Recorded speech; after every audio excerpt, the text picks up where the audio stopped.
Good morning, East Bay. What is happening in Alameda, Contra Costa, and Solano counties? Learn about what's happening in our communities, an in-depth conversation so you know what's going on. We're talking to government, economic, political, nonprofit, and business leaders here in the greater East Bay. I'm Jared Asch, the host of the Capstone Conversation. Welcome to the Capstone Conversation. I'm your host, Jared Asch. Thank you for joining us today.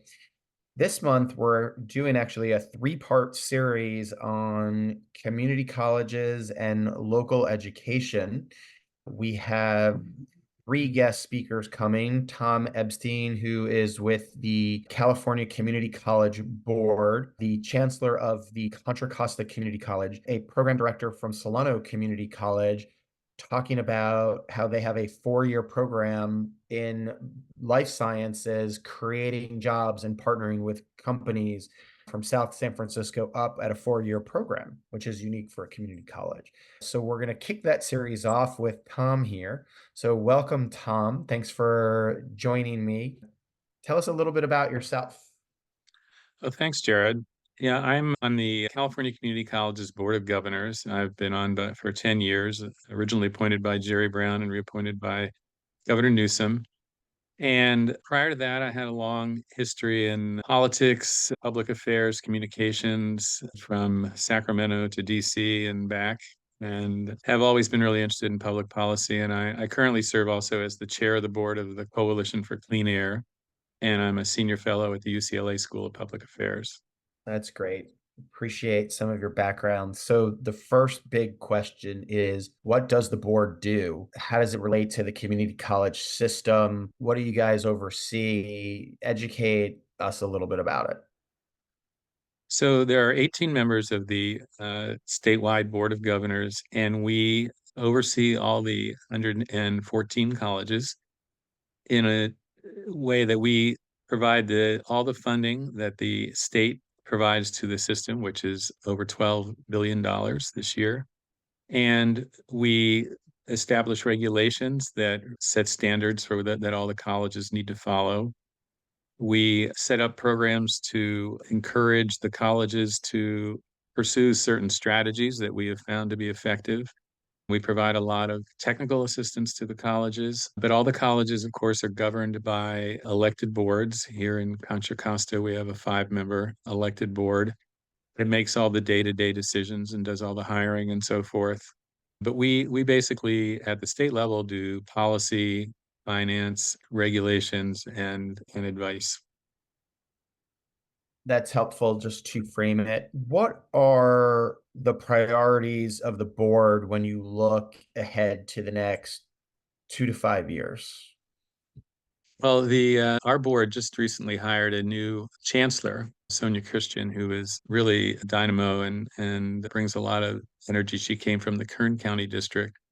And we created what we're calling Vision 2030. And the idea is to really encourage many more students to attend community college, to complete their studies and whatever their goal is, whether that be a certificate for a career education or a 2-year degree or a degree in order to transfer to a 4-year college.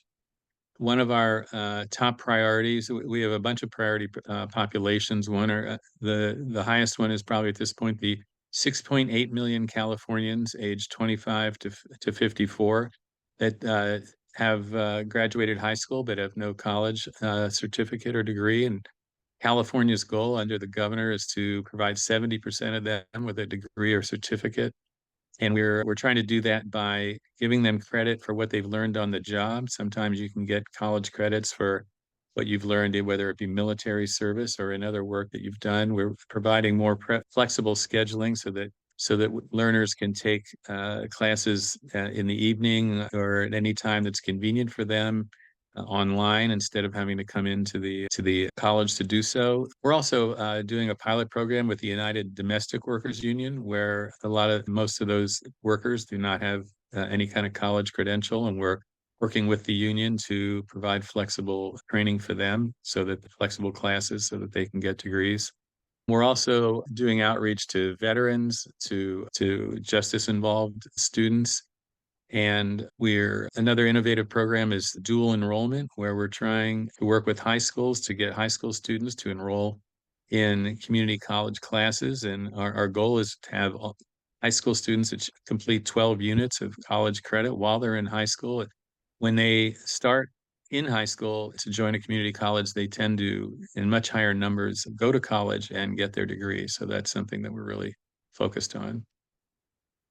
So when you're doing that level of outreach, your veterans make sense. There's a connection through military and veteran services, high school students through partnerships with the high schools.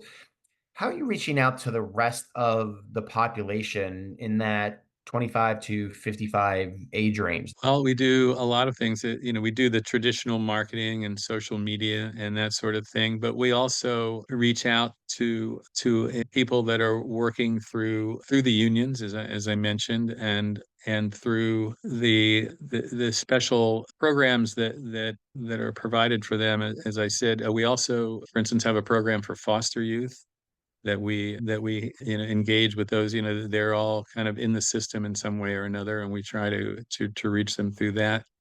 So there's a variety of ways, and it's in terms of just the ones that are not affiliated with anything, we just try to get the word out. We have a program called I Can Go to College that we do advertising and social media on, and as a podcast that tries to reach working people who have never been to college before or haven't completed college that way. So it's a variety of ways. It's even word of mouth, and each college district has its own understanding of their community and is able to do outreach in ways that are most appropriate to the community that they're in. That's great. And we'll pull up the information and I can go to college and put that in the show notes for people who are interested so they can pull it up on their app. High school students coming in and doing a year of this while in school, how does that work, right? There is high school requirements they have. Are we talking about going to their campus on a high school campus? Or are you talking about them having to drive to the community college? How does that work, and what's the benefit for the high school students? We try to do both, actually. There are college classes that can be taken while at the high school, and it's not all 12 in one semester. It's over a period of years. You can start even as early as ninth grade. So sometimes community college professors will actually go to a high school and teach there. Sometimes high school teachers, if they have a master's degree, can teach the college course on campus, or the students can go to the community college campus and take classes there, or even sometimes online as well. What's the big benefit for the high school students? I know you mentioned that they are more likely to go to college, right? They're sitting on 12 credits. Does that save them a lot of money going through? Who pay? Is that program free? Is it they're more likely to get into a bigger name school because they already have those credits and it becomes partly transfer? Yeah, the dual enrollment is free for the high school students. And the most important thing is it proves to them that they're college material. A lot of students, particularly first generation students, don't know if they're really able to do college. And once they get the confidence that they can pass college courses, they're much more likely to enroll and to persevere and actually to have success. So it's really important to fill that gap. There's so many students who never get a degree. As I said, there's over 6 million in California over the age of 25. And it's really important to give kids coming out of kids that are in high school or coming out of high school the confidence that they can make it. And all the data shows that it really is a key indicator of success. Yeah, and I think I learned in the recording of the Contra Costa one, their average age student in Contra Costa is 28 at the college, and I think Solano and Alameda, it's actually higher. Uh, so shows Yeah, you it's it's more than people just coming out of high school and going in. right. About 60% of our students are under the age of 25, but 40% are over. So that gives you an idea. I mean, it's lifelong learning for sure. Let's look at COVID and its impact on the community college system. We know classes were closed, things went online, enrollment dropped tremendously, right? People had to do with take over childcare, work had shifted. How has enrollment picking back up? What is the long-term impacts and lessons learned on the community college system from COVID? Yeah, you're absolutely right. I mean, we really took a hit when COVID came on. We lost, depending on which college or district, we lost between 10 and 20% of our enrollment. Well, the biggest thing we learned was that the community colleges were not really well prepared for online learning. There only about half the colleges even had an online program.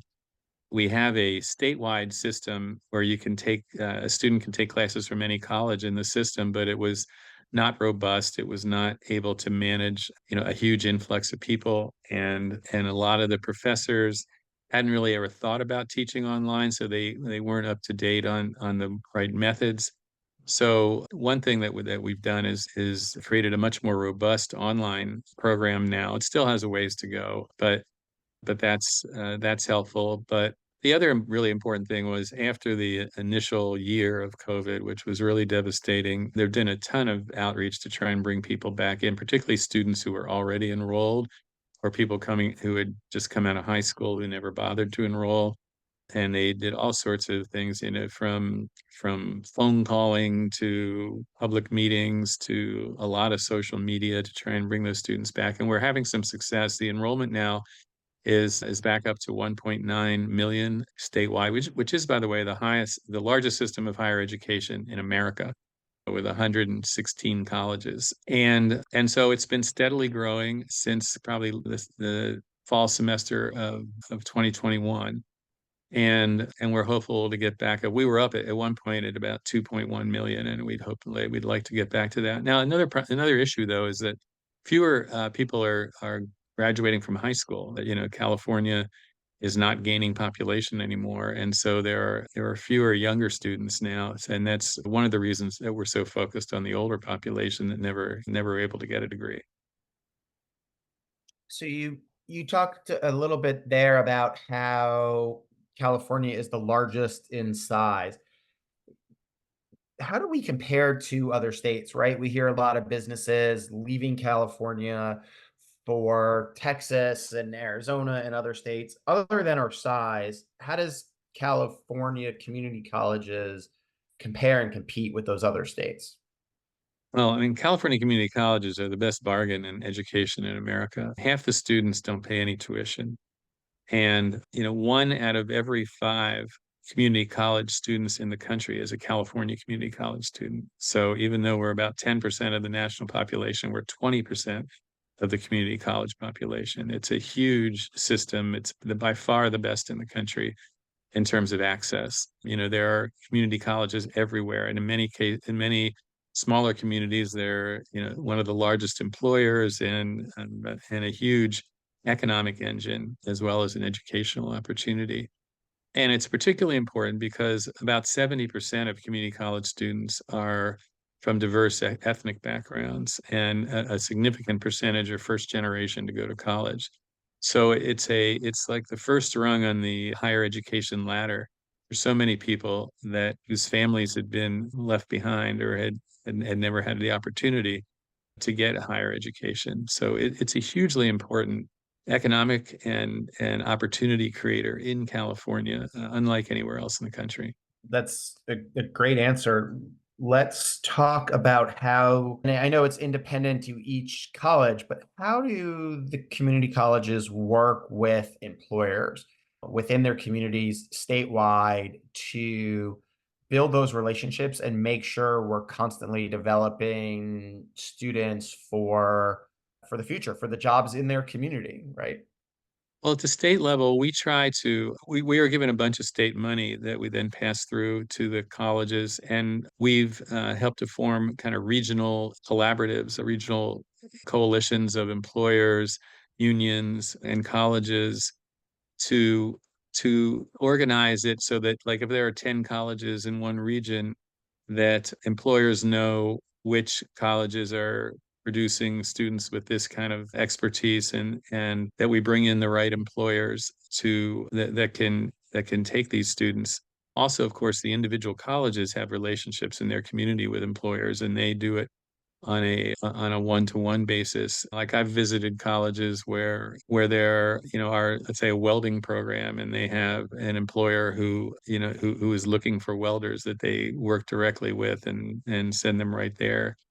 And I've seen automotive engineering, same thing. They work with local car repair, for some of the big auto companies. And so that kind of thing is going on everywhere. And there are obviously different types of economies in different regions. And so, in some technology rated areas, like down in the Silicon Valley, of course, there's much more closer relationship with people looking for, cybersecurity graduates and that sort of thing, which the community colleges produce quite a few of. Yeah, that's interesting, right? When you're looking at it for statewide perspective, in Kern, you might have more energy related employment opportunities, where in Silicon Valley, it might be more of that cybersecurity. You might have other areas that are more agriculture engineering Yeah. based. In the far north, there's a lot of forestry interaction between the employers and the colleges as well. Yeah, I didn't even think about that. Let's talk about homelessness. A report in the LA Times came out in December that talked about a number of students living on college campuses, community college campuses, and four-year universities in California, living in parking lots, creating tents, creating little villages where they could help each other. Give us your perspective on the situation and what the colleges statewide and locally are doing to help their students with the high cost of Yeah, living in California. that's a great question. I'll say that the biggest problem facing most community college students in terms of completing their degrees, being able to take a full course load instead of a partial course load, is poverty. Nearly all students are working, sometimes more than one job. A lot of them have families they're taking care of. And, there has been data that shows that in the neighborhood of 50% of our students are hungry, and as many as, 30 to 40 suffer periodic homelessness. And so we have a fairly robust, what we call basic needs program, where we try and help students who are in that kind of precarious position. But of course, it's not nearly enough. I mean, it's the whole entire state economy that, the difference between the haves and the have-nots, the inequality, and most community college students are very low income. And so there have been incidents where some colleges have set up programs where students can sleep in their cars overnight in the school parking lot. Others have rejected that. There's been some state legislation on that as well. But what we try to do, what the colleges try to do, is intervene with people in a particular crisis and help them get through the worst of it. But until we solve the problem of social inequality, there's always going to, I mean, our students are going to be the ones right on the bleeding edge of that problem. Let's expand that and discuss diversity at the colleges. Diversity, equity, inclusion is a hot topic in a lot of local governments and stuff throughout the state. What can you tell us? What are the colleges trying to do for that? What kind of programs are they doing? You've talked a Yeah. little bit about it, but expand on it. Well, about 70% of our students are minorities, and the a significant percentage of them are Latino. And what we've adopted a very robust DEI program that tries to encourage the colleges to address the needs that people from diverse communities have, and to ensure that the employees of the colleges are sensitive to those issues and representative of those communities. And as I'm sure you're aware, it's become a little bit controversial lately, and there's a right-wing campaign to kind of blow up DEI programs around the country. We've encountered some, or the system has encountered some lawsuits about it that we are contesting, but we are completely dedicated to it. All of our programs are designed with equity first, to create as much opportunity as possible for those who have not had those opportunities, and to try and create an environment where students from all cultures and backgrounds and races can feel comfortable. And it's a continuing challenge. I've traveled to 50 colleges. I've seen a lot of these places up close, and from what I've observed, there's a very, very welcoming environment for students of all different types, and that the staff is very committed to that.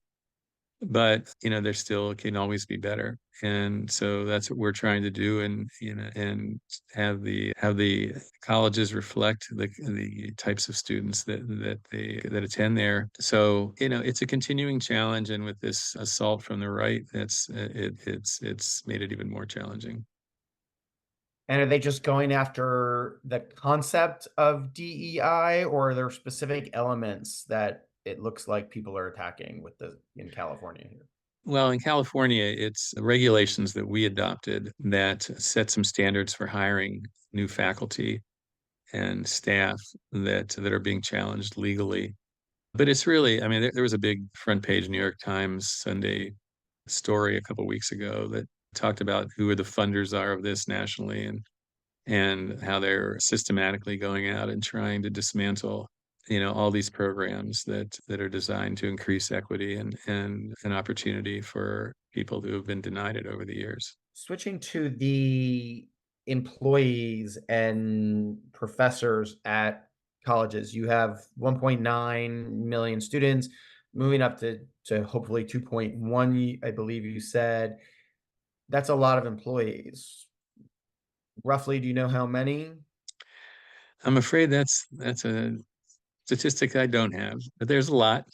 As I said, in a lot of communities, they're among the biggest employers and certainly have a huge economic impact because of how many students go there. But I will say that, the faculty, first of all, almost all the staff in all these places is unionized. The teachers have a union, the other workers also have a union. And so there's generally good working conditions for the people who do work in the community colleges. The ones that are probably have the least benefits are part-time faculty, and more than half of community college teachers are part-time, and so some of them teach at multiple colleges, and so they are, they're kind of in many ways the backbone of a lot of these academic institutions, but also don't have full-time status anywhere. So that's an issue that the state has been trying to help with. The governor and legislature provided several $100 million to provide healthcare benefits to part-time faculty, and that's being implemented.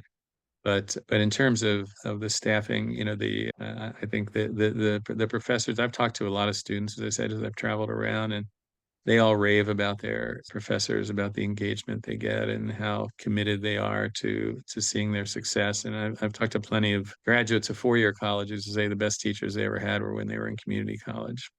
I do want to add too that almost 30% of UC graduates started at a community college, and more than 50% of Cal State students started at a community college as well. So it's had a huge impact on the four-year universities.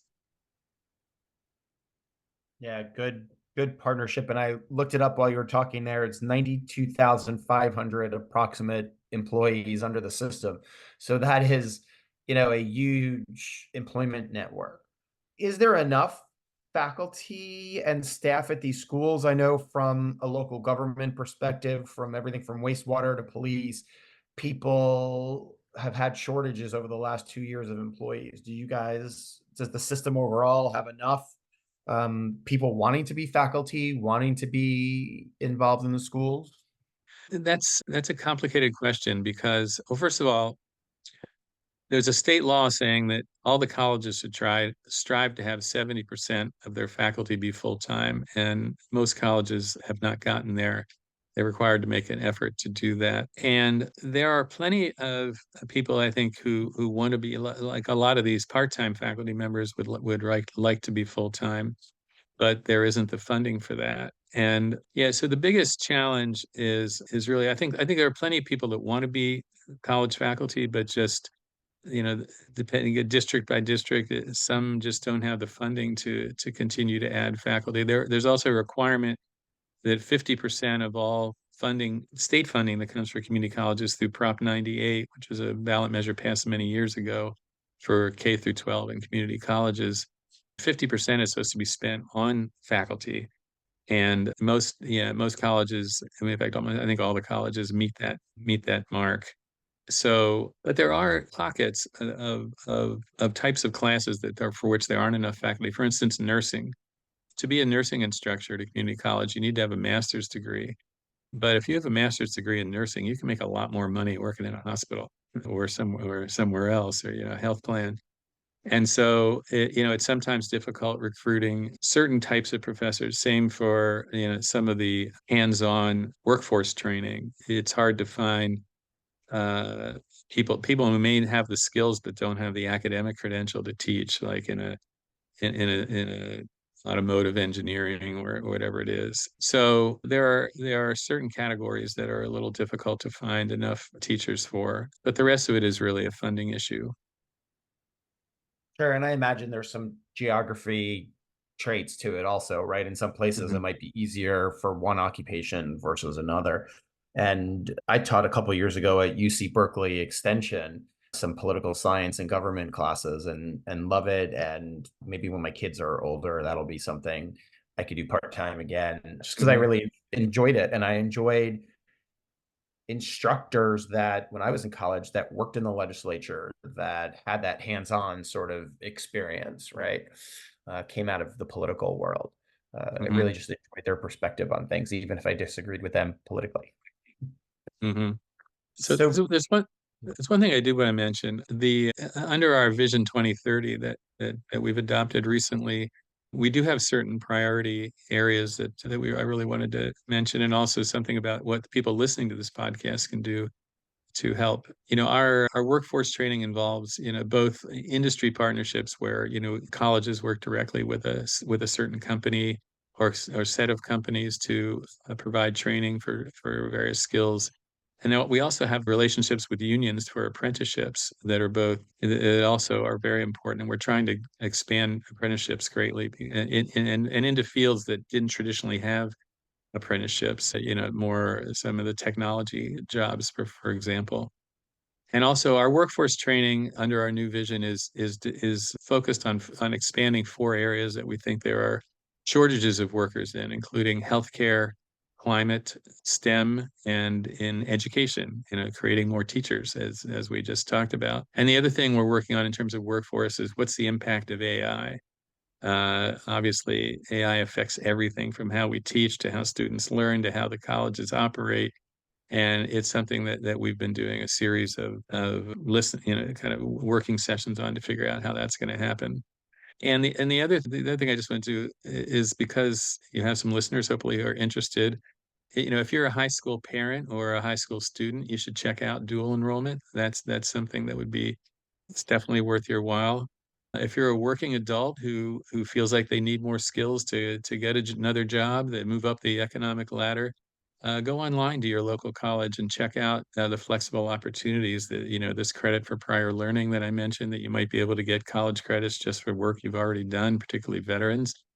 And if your employer, if you're having trouble filling jobs, I mean, don't just go to LinkedIn, go to your local college, try and see if there's a way that, first of all, that there are students coming out that you're missing, or if there are ways you can help influence what skills are needed.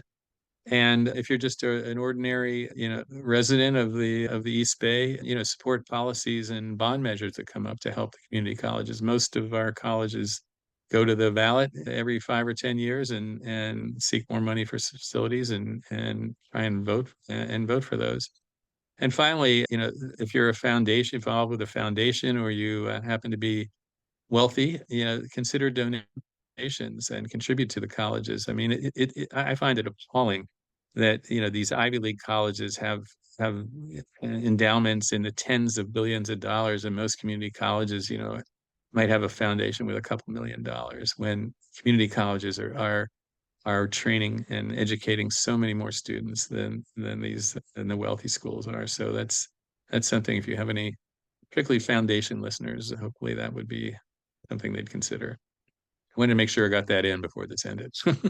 no, that's great. And I always ask people what else do they want to add, and you sort of pick that up with those categories, and we'll add some of those links to the show notes on the Vision 2030 plan, the dual enrollment, the Mhm. workforce enrollment as well. So it's really helpful to get that perspective on it. Anything else we should be asking? There's a couple of things we like to say about the community colleges. First of all, we accept the top 100% of students.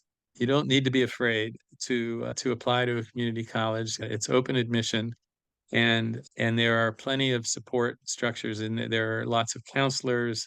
There's a lot of there's financial aid available. As I said, half of students don't pay any tuition thanks to a variety of programs, even if and including those who are undocumented.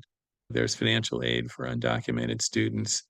And there's also advice about how to obtain other funding. And there is this emergency funding that we talked about, the basic needs. And that I think in the past there was sort of an attitude at the community colleges that maybe all the students coming into the colleges weren't college ready. Well, we've totally changed our culture now where the colleges are student ready, regardless of how experienced or how much education you have coming in. The colleges are now focused on making and helping you to succeed. You don't have to worry if you feel like you're underqualified or you don't have people at home who understand how to succeed in college. There are people at the college that can help you, and that don't be afraid. Don't feel like you're not college material. That everyone is college material, and if they come into the community colleges, they're going to find a welcoming environment. Yeah, that's actually really good to know, right? It talks about the changes in the system over time, right? That welcomes it and opens it up to everybody. And I'm glad to know at 100% acceptance rate that I could even get in myself. So, And uh, and if I could, I just thought of one more thing, if you don't yeah, mind. There's also a really innovative college as part of the community college system. It's called Calbright College, oh and yeah. I also serve on the board of that. And Calbright is a 100% online college that's designed exclusively for working adults who want to move up the job ladder by getting a credential or in new skills that can help them move up. We have a lot of technology classes that are offered on Calbright. It's completely free, and anybody can sign up. You are given credit for prior learning. You do it at your own pace. You can take 2 months to complete your certificate, or you can take 2 years. It is flexible and designed. You can do it at midnight. There are not online tests. It's a skills based approach, and so it adds a whole new dimension. And we think it's very innovative, and it's going to end up being replicated around the country. But it's California at its best, an innovative online opportunity for people to move up the job ladder. Oh, that sounds great. I like the no tests idea myself. I appreciate all of that. Thank you for joining me today, Tom Epstein with the California Community College Board of Governors. Appreciate your time today, Tom. Thank you. Thank you, Jared. Wait, don't leave yet. Hit subscribe. Make sure you get the weekly updates. We have a new episode every Wednesday for stuff happening in the East Bay. In the meantime, follow me on LinkedIn, Jared Asch, or check out our firm where we have a weekly newsletter and blog at Capstone Government Affairs on LinkedIn. Thanks for joining us today on the Capstone Conversation.